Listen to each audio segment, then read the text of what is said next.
Dobrodošli! U emisiji Vrele gume na testu je Foton Tunland V7. Saznajte koga sve ugrožava od tradicionalne konkurencije. Upoznajte Evo Servis, prvi lanac specijalizovanih servisa za hibridna i električna vozila u Srbiji. Pogledajte predpremijerno Striker, inovativni crossover iz Dačije. A tu je i reportaža sa najvećeg skupa legendarnog Tomosa 90 Electronic održanog u Subotici. Uživajte! Ako u neverici trljate vaše oči, misleći da ne vidite dobro i da je konačno američki Dodge Ram stigao na naše tržište, mogu da vam kažem dobru vest. Vaš vid je sasvim u redu. Nije američki Dodge Ram, već kineski pogled na američke full-size pick-up modele. Foton koji ove godine stigao na naše tržište ponudio je i najveći pick-up na tom istom tržištu, model Tunland V7. Nekada su kineski proizvođači imali svoje uzore i trudili se da kopiraju modele, međutim oni od skora imaju svoj stav i svoju viziju. I sada, nije pitanje da li ovaj kineski Foton liči na američki Dodge Ram, već je pitanje da li je Foton Tunland 7 dovoljno dobar da bude konkurencija pick-up modelima koji su već na evropskom tržištu. To ćemo na našem testu sada proveriti, ali ono što je jako bitno reći, to je da je svojim dimenzijama ipak nekako uklopljen u evropske norme. Jeste, trenutno je ovo sa 5,3 metra najduži pick-up na tržištu, ali još uvek nije u onim gabaritima američkih velikih kamioneta. Pošto ovde u Fruškoj gori su nikli prvi igloji, ja sam obukao zelenu košulju da ne bi stradao kao polarni medved, mi na vreme zapalimo odavde. Krećemo. Što se tog igloja tiče, da li su sami smislili ili im neko pomogao. Ajmo lagano, mi na naš test, da vidimo komopanci, komobojci u ovoj kinesko-američkoj priči. Normalno je da se nekako protokom vremena menjaju mnoge stvari koje se odnose na samo shvatanje automobila. Bio on terenski, bio on sportski, bio električni dizel. Tako da i sada imamo jednu potpuno iščešenu situaciju da dobijamo takozvane radne automobile, jer svaki pick-up je zapravo jedan kamionet koji služi pre svega za posao, ali oni nam stižu u sve luksuznijim paketima opreme, sve manje onih jednostavnih pick-up kamioneta koji služe samo za rad. Kad vidite čovjeka u velikom pick-upu koji je luksuzno opremljen, već znamo da je to neko ko želi da se pokaže pre svega, pa tek onda da nešto s ovim automobilom radi. Nikakva tu nije velika razlika između Kineza i Evropljana, jedni i drugi žele da se pokažu. Možda čak sad Kinezi i više žele da se pokazuju od Evropljana, jer na neki način to i mogu.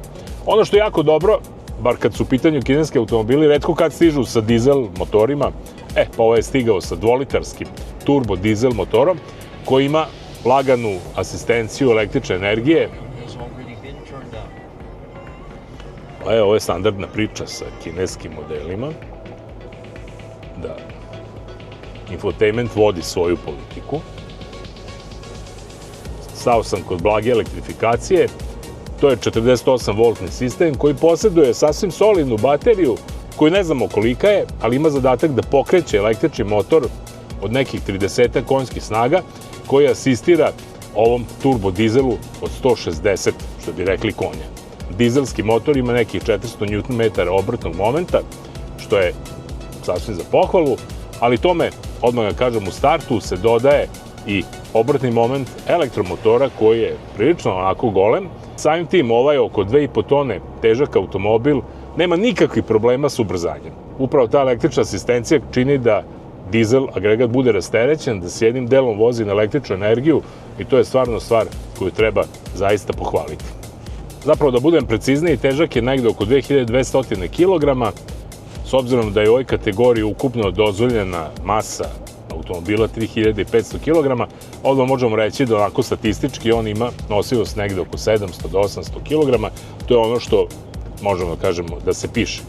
ono što već vidimo po lisnatim oprugama i načinom ogibljenja i uopšte samim ponašanjem automobila, pa i samu površinu prtljažnika, odnosno teretnog dela koji je negde oko 2,2 kvadrata i koji možda primi 1,4 kubnih metara robe, odnosno tereta, da ta težina sigurno, bar što se samog automobila tiče i njegove čvrste šasijske konstrukcije, može da bude pa sigurno i preko 1 tone.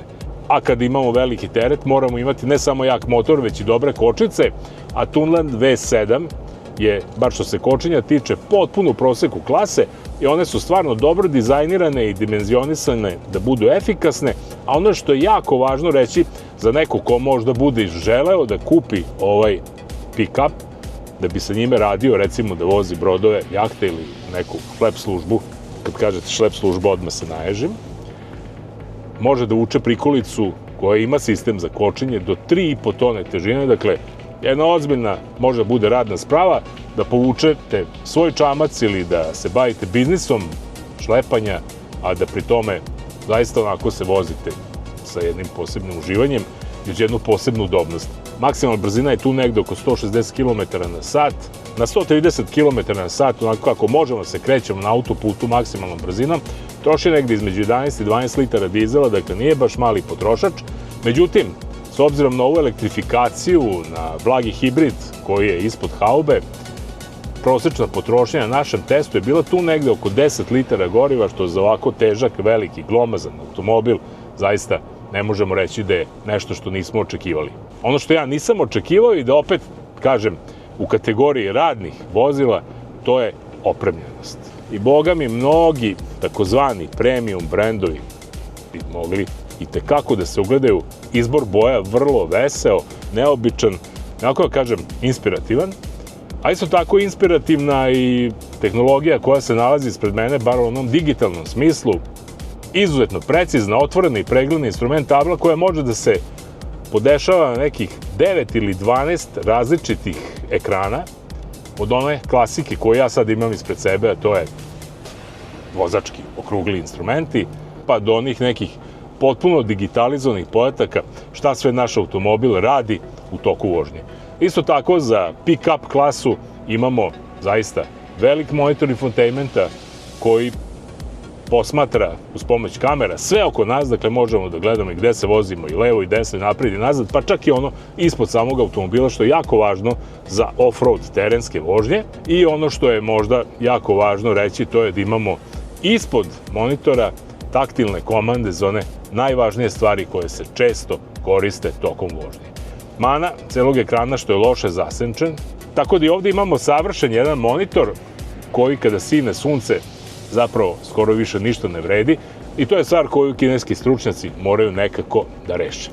Imamo na raspolaganju 8-stepeni ZF-ov automatski menjač koji je, ako da kažem, nemački dobro uklopljen sa ovom lako hibridiziranom dizel mašinom.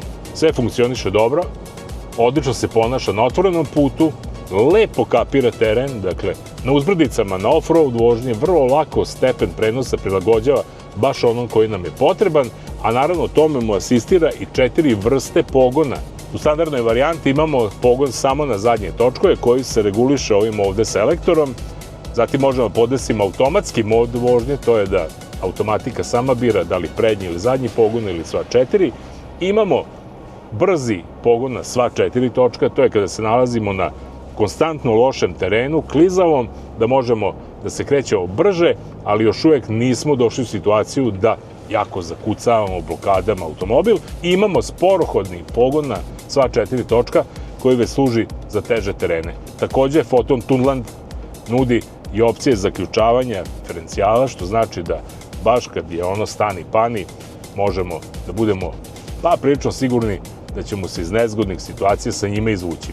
Još je važno reći da mu je ugao prilaska na prepreku čak 30 stepeni, ugao izlaska sa prepreke negde oko 24 stepena, što znači da može stvarno mnogo toga da savlada, što i vidite na našoj slici, uz naravno onaj limit da zbog ove velike dužine jednostavno nagli prevoji nisu stvar koje voli bilo koji pick-up, pa tako i ovaj naš Tunland V7. Evo ovde već pri kraju mog izlaganja možete da zaključite da sam prilično zadovoljan Photon Tunlandom V7. Nisam od njega toliko očekivao, vjerojatno zato je i to zadovoljstvo veće. A ono što me čini još zadovoljnim, to je pogled na cenovnik. Ovako dobro opremljen, sa kožom, klimom i svim ovim elementima koji sada vidite kod mene, košta negde oko 44.000 eura bez PDV-a, to je onako ga kupujete na firmu, pa otpišete PDV.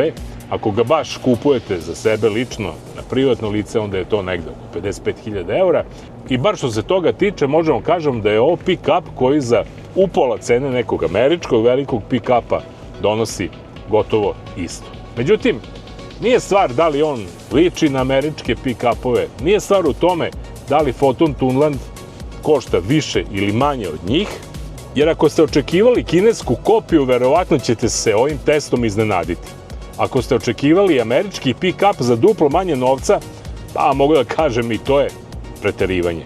Naravno, istina je, kao i obično, negde između, a možda je najbolji zaključak ovog testa ovim Photonom Tunland V7, vidimo zapravo koliko kineska automobilska industrija shvata ozbiljno sve na tržištu, koliko je napredovala i koliko nema milosti, jer se punom snagom uključuje u baš sve segmente. I ovako, ljudi moji, srpski rečeno, ne bio ja u koži ovim poznatim i etabliranim proizvođačima, jer novo doba koje dolazi, ne samo što se neće svideti njima, već verujem, neće se baš posebno svideti ni nama.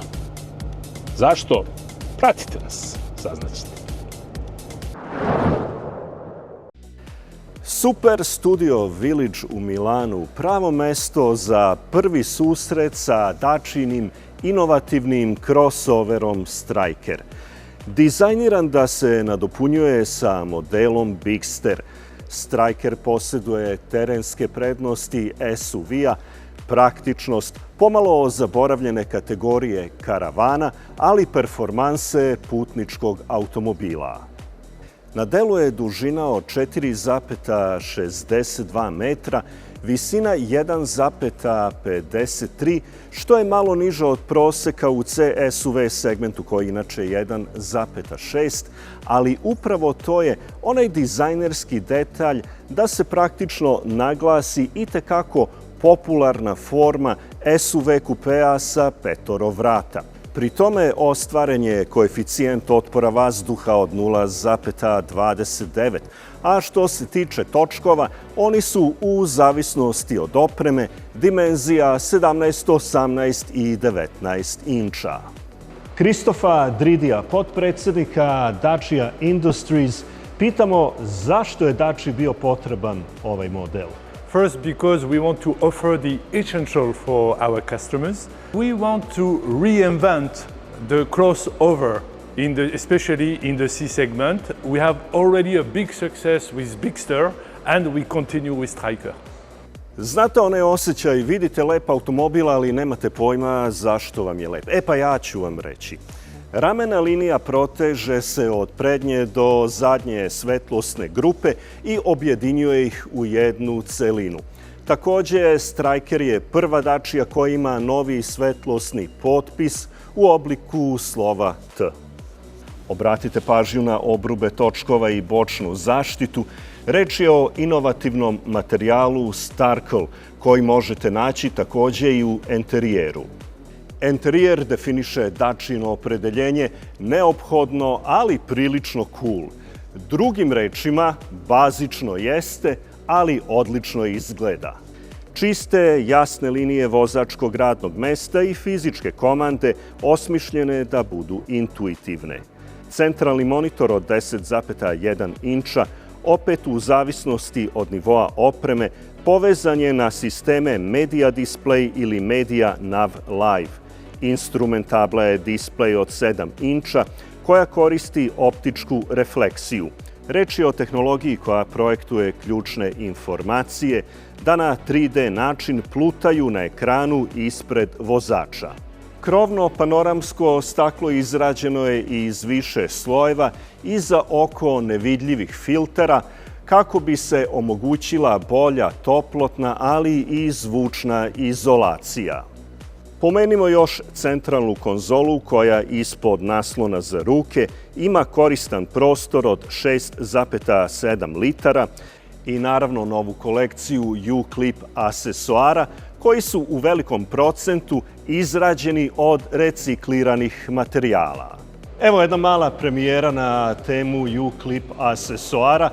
Nije bitno koliko ovde ima procenata recikliranih materijala, bitno je da će vaši kućni ljubimci da uživaju. Prtljažnik od solidnih 600 litara organizovan je u 3 nivoa, a 5 vrata otvaraju se automatski kada im priđete sa ključ karticom.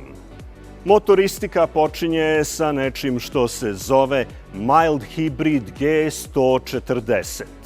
Osnova je 1,2 litarski trocilindarski turbo agregat koji koristi benzin ili TNG. Pomaže mu 48-voltni blagi hibridni sistem, baterija od 0,8 kWh koja se dopunjuje regenerativnim kočenjem i šestostepeni automatski menjač.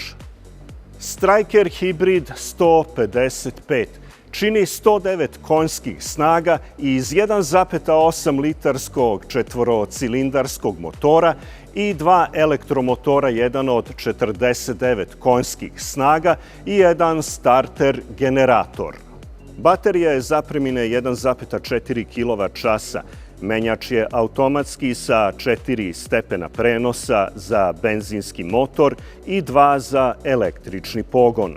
Kao i obično, treba napomenuti da čak 80% vožnje u gradu odvija se na električni pogon. Striker Hybrid 4x4 na prednjoj osovini ima 1,2 litarski blagi hibrid na arhitekturi od 48 volti koji razvija 140 konja. Tu je i obrtni moment od 230 Nm, sve to u sadejstvu sa šestostepenim automatskim menjačem i dvostrukim kvačilom. Na zadnjoj osovini je elektromotor koji u pikovima dostiže 31 konjsku snagu i 87 Nm obrtnog momenta.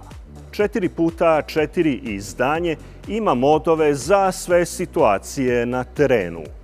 Tu je i konstantno održavanje brzine pri strmim silascima od 3 do 30 km/h, auto hold funkcija tako korisna u gradskom saobraćaju i automatsko kočenje u vanrednim situacijama.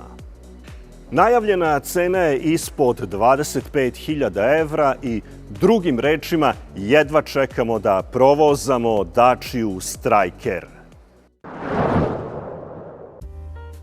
Adriane, pretpostavimo da sam ja kupac polovnog električnog automobila ili polovnog hibrida. Osnovni problem koji imam je kako bi ja njega servisirao kada dođe vreme za to.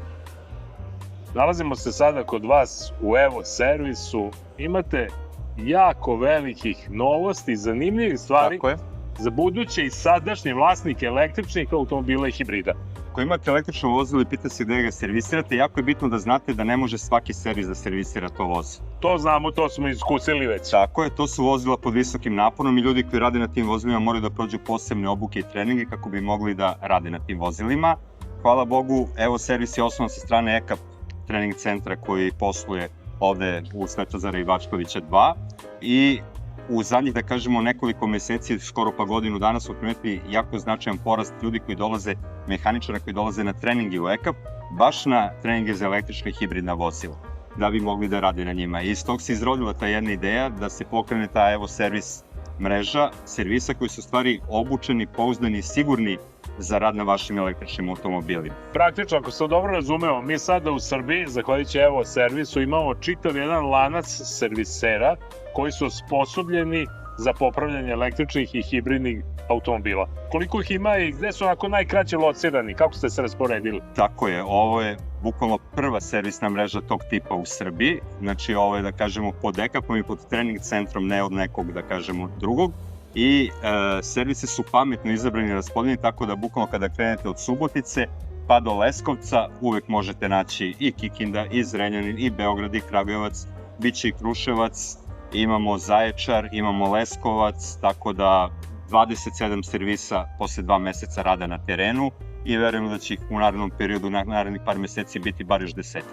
Potpuno je jasno da sada prva generacija električnih automobila koja je na zapadu, na izmaku nekog lizinga, Tako je. dolazi sada u Srbiju. Praktično, vozni park u Srbiji će se na neki način elektrificirati ili preko polovnih automobila. Preko polovnih, ja mislim da nešto što smo gledali od potaka, to je isto bio jedan indikator zašto treba pokrenuti. Ovo mislim da je 24. duplo više uveženih automobila polovnih registrovano nego novih. To je to, upravo je to taj Da. trend. Sada, da li je vaš servis na neki način i deo infrastrukture električnih automobila? Nisu to samo automobili, nije to samo izolovan sistem, to je ekosistem. Od lanca snabdevanja, servisa, novih vozila, Preko punjača. nažalost, to je jedna od velikih barijera u Srbiji, znači Jeste. da bukvalno nova vozila su jako skupa, jako slaba mreža punjača, ja mislim da ih ima manje od 200 javno dostupnih Tako je. punjača. Tako da postoje neki boljici, da kažemo, subvencije države i to, ali opet mreže i infrastruktura moraju da se izgrade da bismo imali više električnih vozila da bi to funkcionisalo na mnogo bolji način, a ne da se dovijamo sami sa sobom. Hvala Bogu imamo u ovoj mreži servisi koji se ne dovijaju, već su obučeni i spremni da rade na tim električnim vozilima. Praktično nalazimo se u pravom onom dobu tranzicije sa Tako je. benzina na električnu energiju. A vidite sad, nije samo u pitanju gde ćemo puniti automobil na struju, nego i gde ćemo ga servisirati. A evo servis i lanac servisa pod ovim brendom je prava stvar za one koji će biti novi vlasnici električnih i hibridnih automobila. Tako Pike je. sa srećom! Hvala puno.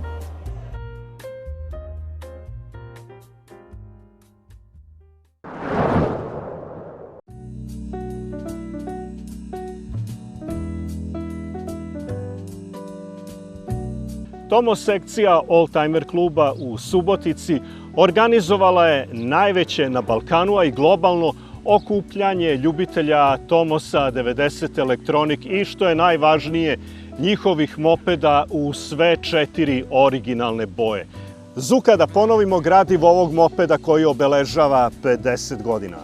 87 kubika, 9 konjskih snaga pri 7500 obrtaja, prelazi 100 km na sat, maksimalne brzine i samo 70 kg težine.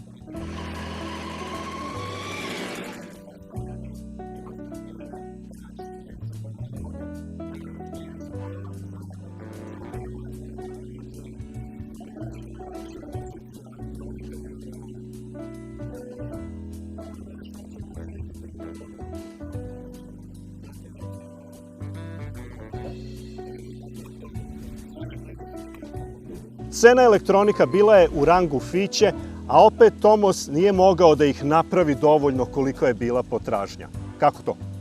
Treba reći da je on bio ogromna želja svih ljubitelja motora i to zašto? Ogroman iskorak.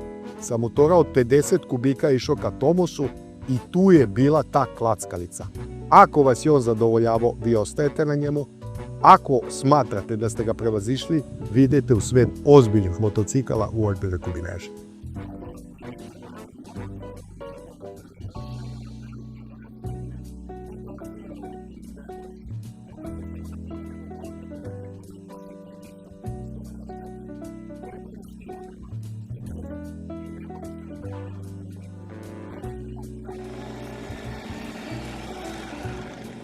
A ima i još jedno bitno poređenje sa fićom i njegovim najvećim neprijateljem, peglicom. Žao mi je što ne postoji snimak koji u ono vreme mogao da se napravi, a to je često trkanje sa tada dva najslabija automobila na našem tržištu. Fiat 126 peglica koja je išla 105 na sat i Fića Lux koji je išao 110 na sat i Tomos Electronic koji je nešto prelazio preko 100. Treba reći da Tomos je toliko dobro ubrzavao da nijedan od ta dva auta kad se on zaleti 100 nije mogao da ga dostigne. S tim da vidite koji je brži, morali stići paralelno do 80 i onda dodajete gas pa ko je brži, ko nije.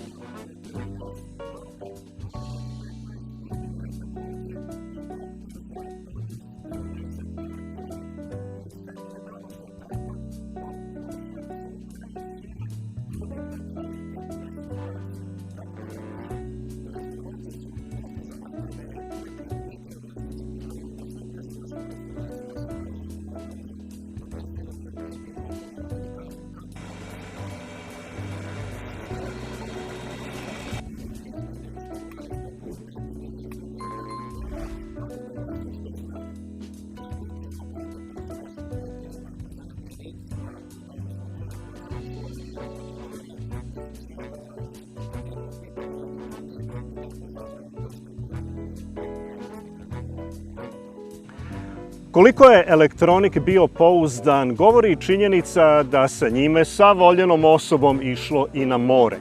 Ali onaj zvaničan test nikada nije doveden do kraja. Čuveni novinar Mitja Gustinčić, slovenačkog časopisa Auto magazin, je testirao motor koji je trebao da pređe 20.000 km, nakon toga da bude rastavljen i da se vide pozitivne i negativne strane. Nažalost, na 18.000 km motocikl je ukraden u Ljubljani, mi to nismo saznali.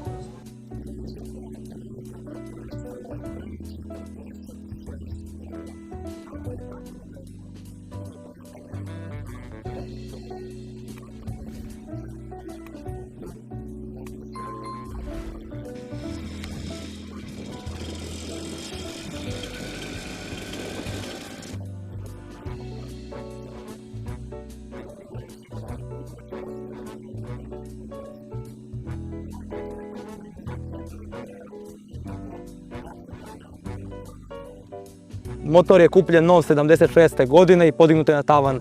Vožen je 2-3 godine i podignut je. Motor je u tom trenutku imao oko 8.000 km. Čovjek ga iz radoznalosti stavio na oglase, mi smo odmah došli po njega i mi smo ga lično spustili sa tavana.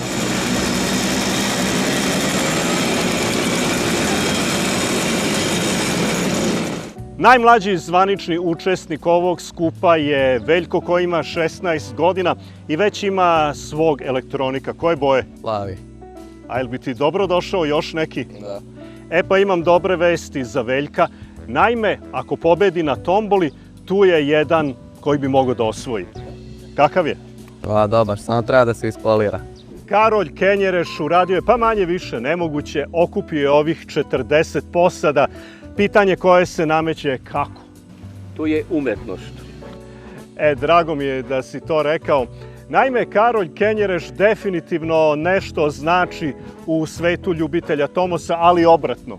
Bez ovih ljudi da nisu došli, ovo ne bi moglo da se napravi, da se ostvari, znači ovo bi bilo nula. Ali je 110%.